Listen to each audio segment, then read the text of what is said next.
Vamos a seguir estudiando nuestras escrituras en el libro de Apocalipsis.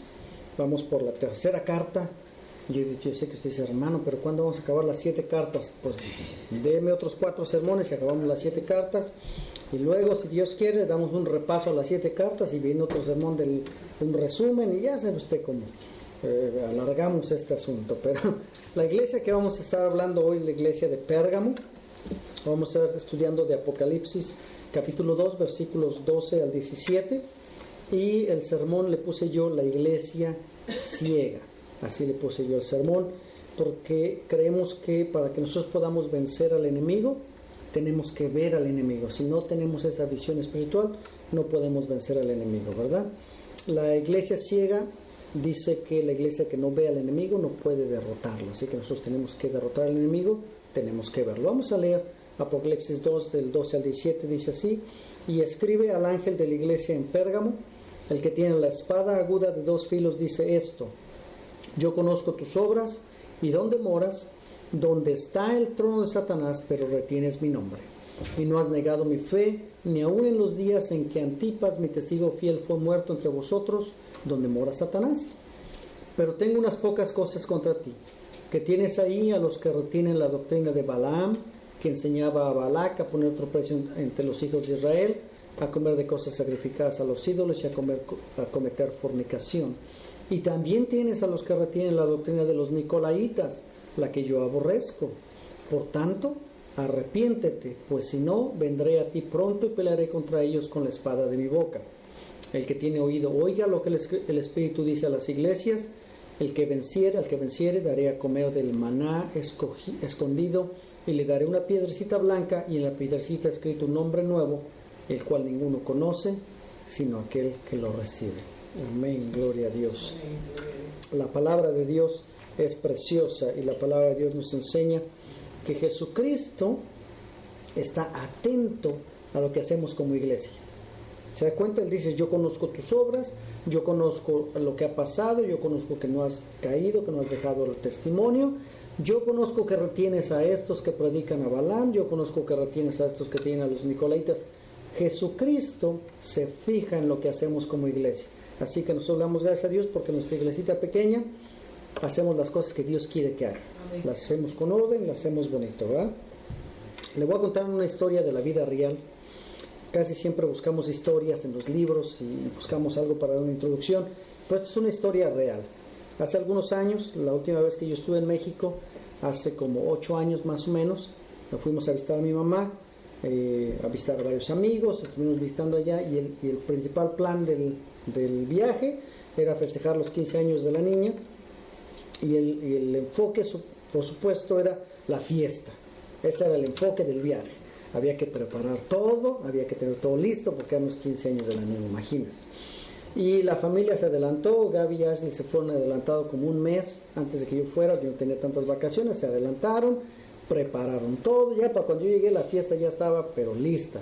Además llegar a festejar algunas cositas que teníamos pendientes por aquí, por allá.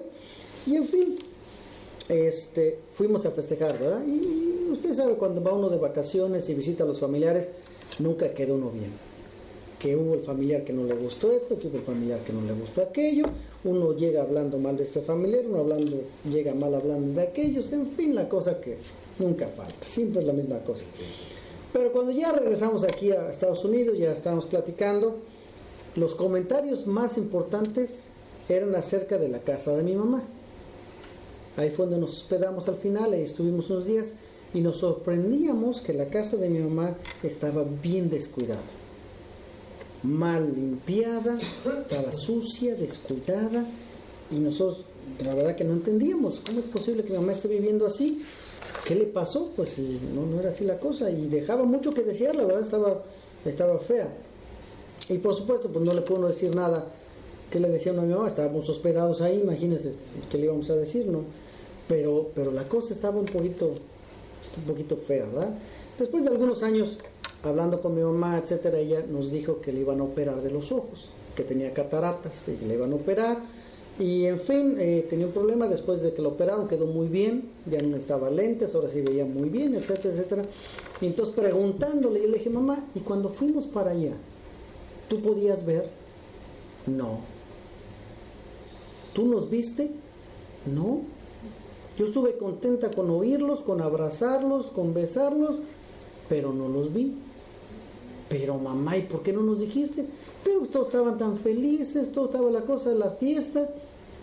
¿No nos vio? No nos vio. ¿Por qué estaba la casa como estaba? Pues mi mamá ni veía. ¿Qué iba a poder limpiar? No podía hacer nada. Qué difícil es para una persona vivir cuando no pueden ver.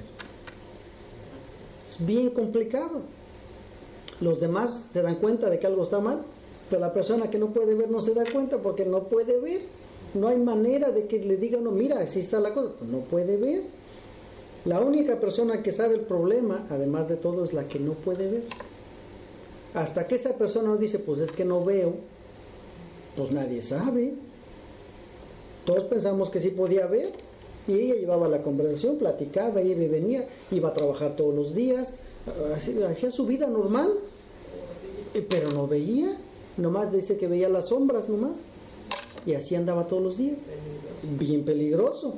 Y la iglesia de Pérgamo estaba en la misma situación, fíjese, era una iglesia que trabajaba, que tenía obras, pero que no veía que moraba donde moraba Satanás.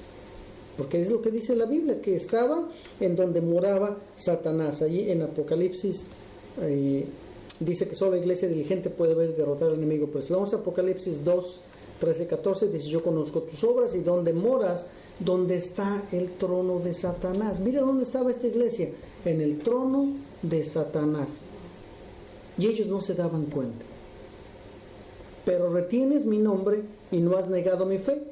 Y aún en los días en que Antipas, mi testigo fiel, fue muerto entre vosotros, donde mora Satanás, pero tengo unas cosas contra ti, que tienes ahí a los que retienen la doctrina de Balaam, que enseñaba a Balac a poner tropiezo ante los hijos de Israel y a comer cosas sacrificadas a los ídolos y a cometer fornicación. Imagínense dónde está esta iglesia. Está parada en el trono de Satanás.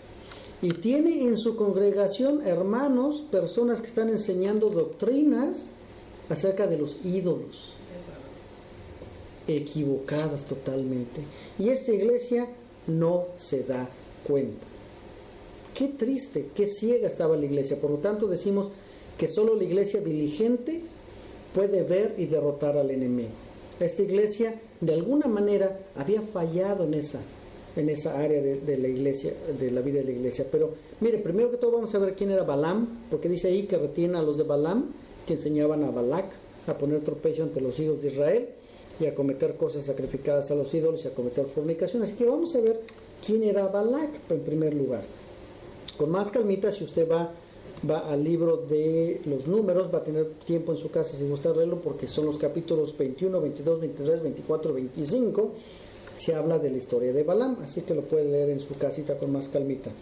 Pero él era un adivino, no era un profeta, era un adivino, y su trabajo era adivinar. La gente iba y lo buscaba y le llevaba un dinerito y le decía, pues necesito que me adivines. Y Balaam les adivinaba el futuro, les adivinaba lo que iba a pasar. Pero Balaam tenía una característica bien interesante. Él no iba a consultar a los muertos para ver el futuro de la gente. Él no iba a consultar a las brujas, él no aventaba las cartas o qué sé yo qué hacen hoy en día.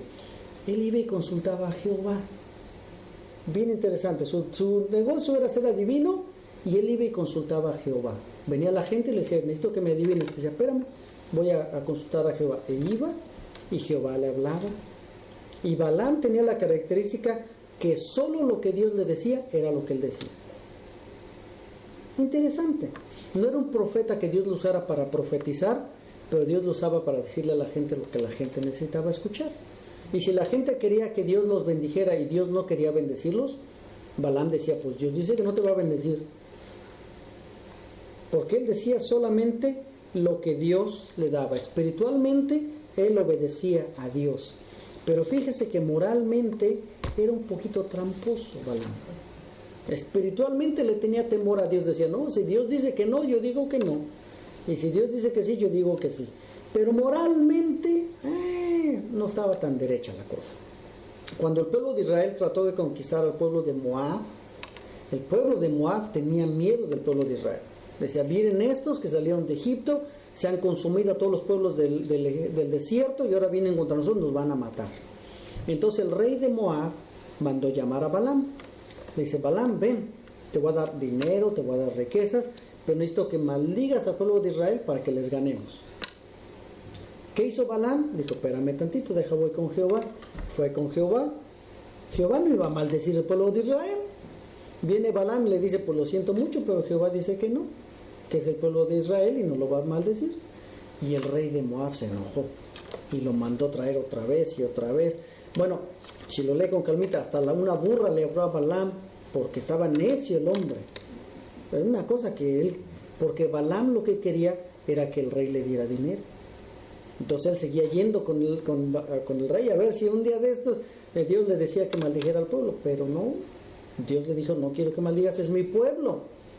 Entonces Balaam se dio cuenta que había una característica especial en el pueblo. Mira, ahí en Números 23, 20 al 21 dice, he aquí he recibido orden de bendecir, él dio bendición y no podré revocarla.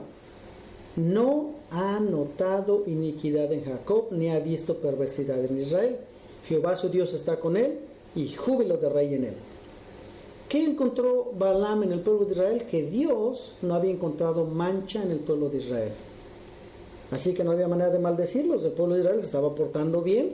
Por una de las pocas veces en la historia se estaba portando bien, estaba haciendo lo que Dios le quería. Y entonces el rey de Moab le dijo, bueno, pues tu Dios, que ha bendecido al pueblo de Israel, te ha quitado a ti la bendición, ahora no te voy a dar dinero. Y Balaam dijo, ¿y ahora qué hago? Pues yo lo que quiero es el dinero. Entonces dijo, si el pueblo se porta bien y Dios lo bendice, está fácil. Dejemos que el pueblo se porte mal, hagamos que el pueblo caiga en pecado y Dios lo va a maldecir y a mí me van a dar mi dinerito. Eso lo pensó Balaam, y más adelante en el 25 dice, moraba Israel en Sittim y el pueblo empezó a fornicar con las hijas de Moab, las cuales invitaban al pueblo a los sacrificios de sus dioses, y el pueblo comió y se inclinó a sus dioses. Así acudió el pueblo a Baal Peor, y el furor de Jehová se encendió contra Israel. ¿Se da cuenta qué hizo Balaam? Él dijo, mi interés es el dinero, y si para que logre el interés tengo que enseñarles cosas malas al pueblo de Israel, le enseño cosas malas al pueblo de Israel, con tal de que a mí me den el dinero. Profetas cayeron en pecado, profetas falsos, que enseñan según su conveniencia, lo que a ellos les conviene, para que les vaya bien, para que les vaya bonito, para que la iglesia esté súper llena, que tengan unos 3,000, 4,000, 5,000, 30,000 miembros, con tal de que haya dinero, con tal de que estemos bien. ¿Qué importa si el pueblo está perdiendo en pecado? Esa es la doctrina de Balaam. Y hoy en nuestros días vemos a muchas iglesias que así viven, muchos Balaames, que lo único que hacen es traigan a la gente, sí, que pongan el dinero ahí, no se preocupen, Dios los va a bendecir. Y ni los bendice porque le estamos enseñando cosas equivocadas. En esa ocasión, el pueblo de Israel perdió 24,000 varones, nada más por el pecado. 24,000 personas por culpa del pecado de la doctrina de Balaam. Y la iglesia de Pérgamo, la que estamos leyendo en Apocalipsis, era una iglesia ciega, que no tenía visión y cualquier doctrina le funcionaba. Llegaron aquí los de la doctrina de Balaam, enseñen, no hay problema, porque ellos no tenían visión, no podían ver más allá de sus narices lo que Dios quería para la iglesia, y dejaron que pasara lo que quisieran. El pueblo de Israel no pudo distinguir entre lo bueno y lo malo. Llegaron las hijas de Moab, se presentaban muy bonitas y se metieron con las hijas de Moab. ¿Sabe usted cómo acabó la desgracia en esa ocasión? Un hombre, fíjese nada más donde llegaron, trajo una de las mujeres de Moab a la presencia de Aarón, a la presencia de Moisés. Ahí se andaba paseando enfrente del sacerdote como si nada hubiera pasado. El hijo del sacerdote, Eleazar, se enojó, los correteó con una lanza y los lanceó, los mató, y entonces Dios los empezó a bendecir, quitó el problema de la casa de Israel. Pero qué descaro, pasear a las muchachas enfrente del sacerdote. Y esta iglesia de Pérgamo tenía a los mismos enseñadores de la doctrina de Balaam, adentro de la iglesia y no se daba cuenta. Una iglesia ciega, sin visión, que no sabía lo que Dios quería para esa iglesia. ¿Se da cuenta? En el versículo 14 dice: pero tengo unas pocas cosas contra ti, que tienes ahí a los que retienen la doctrina de Balaam, que enseñaba a Balac a poner tropiezo ante los hijos de Israel y a comer cosas sacrificadas a los ídolos y a cometer fornicación. La iglesia ciega retiene la mala doctrina. La iglesia ciega no hace más que seguir su conveniencia. Después de Jesucristo, ¿qué iglesia se enfocó en seguir a los ídolos? Pues la iglesia católica. ¿De qué estamos hablando aquí? Junto con la iglesia católica participaban en la adoración de los ídolos y comían de lo que la iglesia católica le ofrecía a los ídolos, iban y después se lo comían, sabiendo que había sido sacrificado a los ídolos. Y imagínense, en nuestros países tenemos la tradición, por ejemplo, el Día de Muertos, que se le ofrece su altar, su comida, su altarcito, y en la mañana lo que no se comió, toda la familia se lo come. ¿A quién se le ofreció eso? A los muertos. Esas tradiciones tenía esta iglesia allá adentro.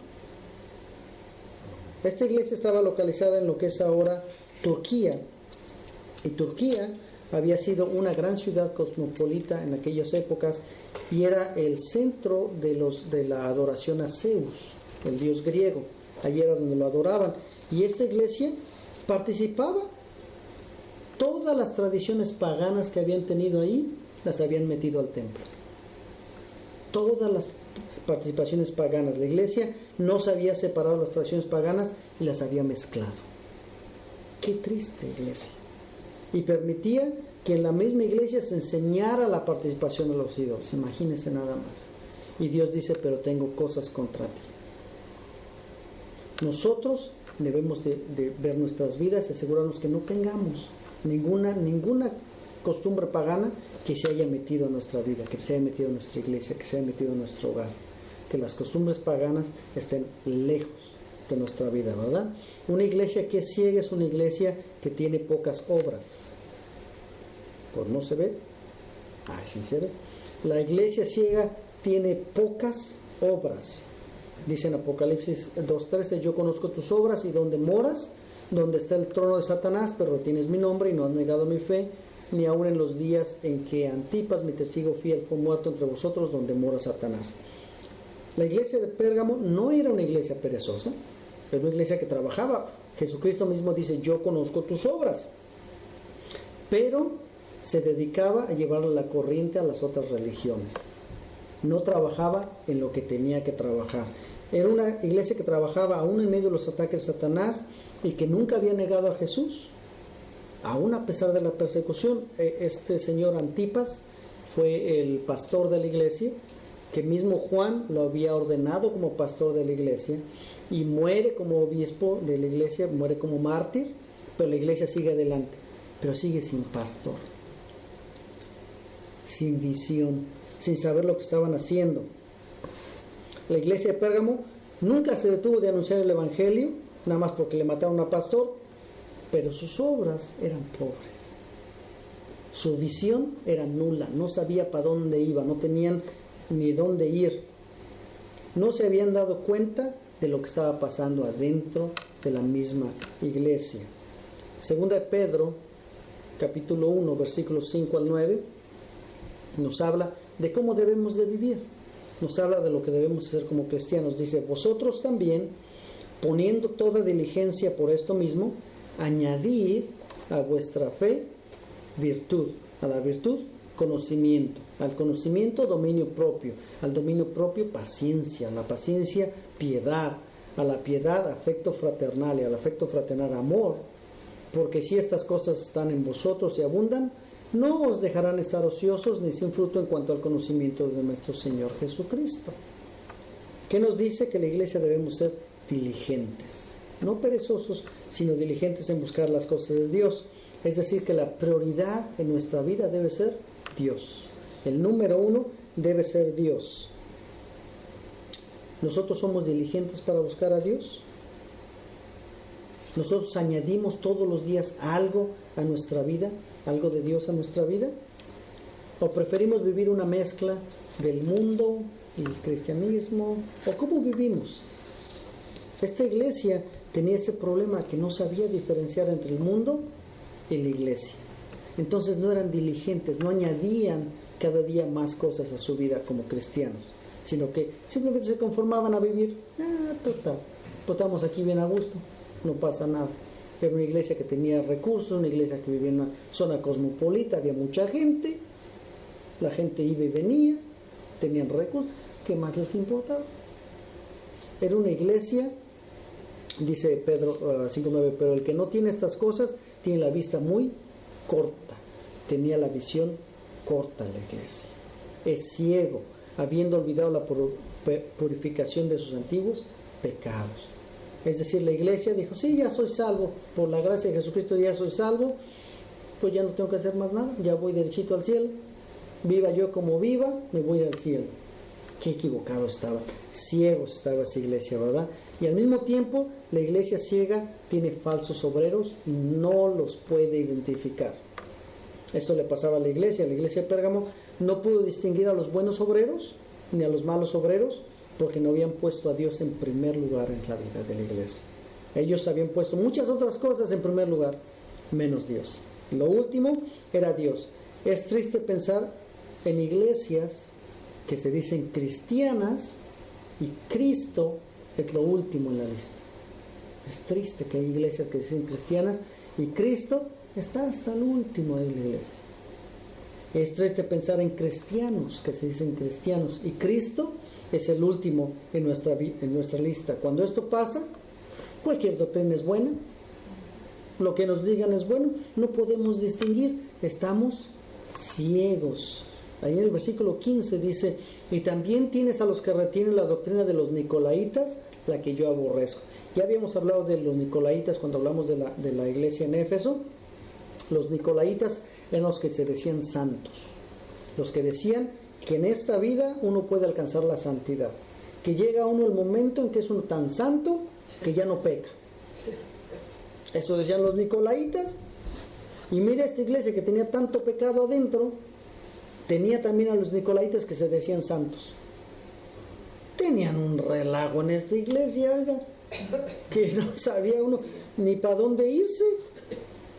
Los nicolaitas decían que podían alcanzar un nivel espiritual tan alto que ya no eran pecadores, ya eran santos. ¿Quién dice eso? La Iglesia Católica. Que ellos pueden alcanzar un estatus donde ya son santos. ¿Sabe qué pasa cuando decimos eso? Juan 1:10 dice que si decimos que no hemos pecado, le hacemos a Él, a Jesucristo, mentiroso y su palabra no está en nosotros. Imagínense qué tremendo pecado, hacer mentiroso a Dios mismo. ¡Wow! Esta iglesia estaba mal. La iglesia ciega no podía ver el gran problema en el que se encontraba. Un problema serio, un problema en el cual ellos se habían desviado de Dios simplemente por permitir que el mundo se metiera adentro de la iglesia, por no discernir. Muchos de nosotros vivimos nuestra vida con el mismo problema a veces. Nos hemos conformado a vivir una vida que no le agrada a Dios. Al cabo que todos lo hacen, ¿cuál es la diferencia? Mientras el pastor no lo sepa, pues no pasa nada. Hermanos, yo soy el último que debe de saberlo. ¿Yo para qué me quiero enterar? El que debe de saberlo es Dios. Dios ya lo sabe. Hermano, tenga cuidado. A Dios no le agrada tu forma de vivir. Tú tienes que cambiar tu forma de vivir. Dios ha establecido normas, leyes, mandamientos que nosotros quebramos todos los días. Todos los días le fallamos. Pero Él también estableció una salvación eterna. A través de esa salvación eterna, si nos estamos dispuestos a poner a Dios en primer lugar en nuestra vida, Él nos perdona. Cada vez que vamos a Él, dice que Él es fiel y justo para perdonarnos, para perdonar nuestros pecados.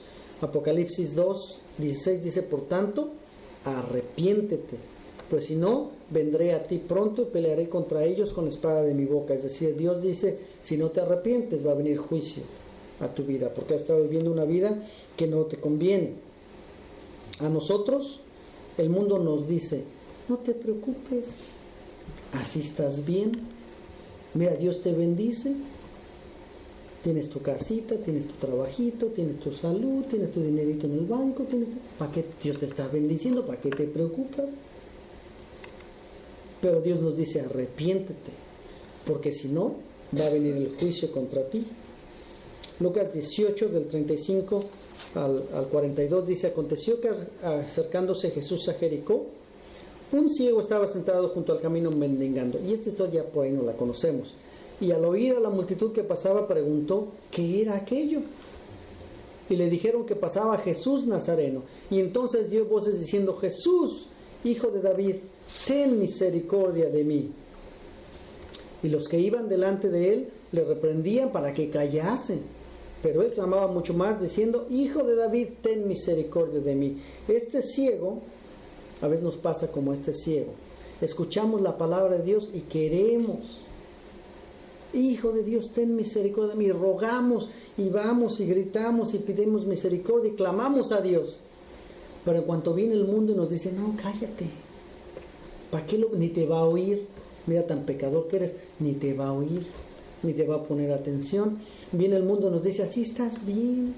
¿Para qué quieres meterte más problemas en la iglesia? Y nos callamos. Y dejamos de buscar el favor de Dios. Todos le decían a este ciego que se callara.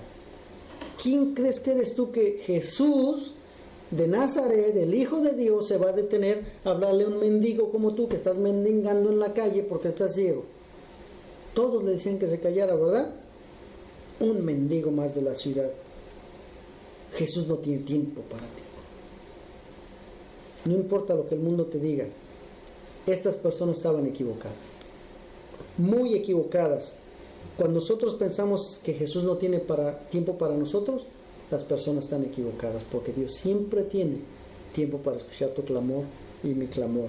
La realidad es que nosotros no le dedicamos el tiempo a Jesús. ¿Qué le pasó a este ciego? Oiga la gran maravilla. Jesús entonces, deteniéndose, mandó traerle a su presencia, y cuando llegó le preguntó diciendo, ¿qué quieres que te haga? Y dijo, Señor, que reciba la vista. Qué pregunta tan lógica y tan absurda al mismo tiempo. ¿Qué más necesitaba el ciego? La vista. Y viene Jesús y le dice, ¿qué quieres que te haga? Señor, pues yo pensé que eras el Hijo de Dios y no te diste cuenta que no puedo ver. Qué pregunta tan específica y tan absurda al mismo tiempo. Que reciba la vista. Jesús le dijo, recíbela. Tu fe te ha salvado. No le pidió dinero, no le pidió tiempo, no le pidió nada. Tu fe te ha salvado. Qué bonito. Cuando usted y yo vengamos a Jesucristo, podamos decirle lo que nosotros queremos. Y que lo que nosotros queremos esté de acuerdo a su voluntad y que nos diga, recíbelo. Tu fe te ha salvado. Todo lo que tú y yo tenemos que hacer es venir a los pies de Jesucristo. Decirle lo que queremos. A la iglesia de Pérgamo se le dijo, arrepiéntete. Arrepiéntete de tus obras para que evites el juicio. Y eso mismo es lo que Dios nos está pidiendo hoy. Que nos arrepintamos de nuestras obras. Si tenemos algo que está interfiriendo con la vida que Dios quiere que vivamos, dejemos de vivir esa vida del mundo. Que le pidamos como el ciego que nos dé la vista espiritual para ver qué está mal en nuestro corazón. Que podamos pedirle, Señor, danos la vista. ¿Cuáles son las costumbres que a usted y a mí nos identifican como cristianos?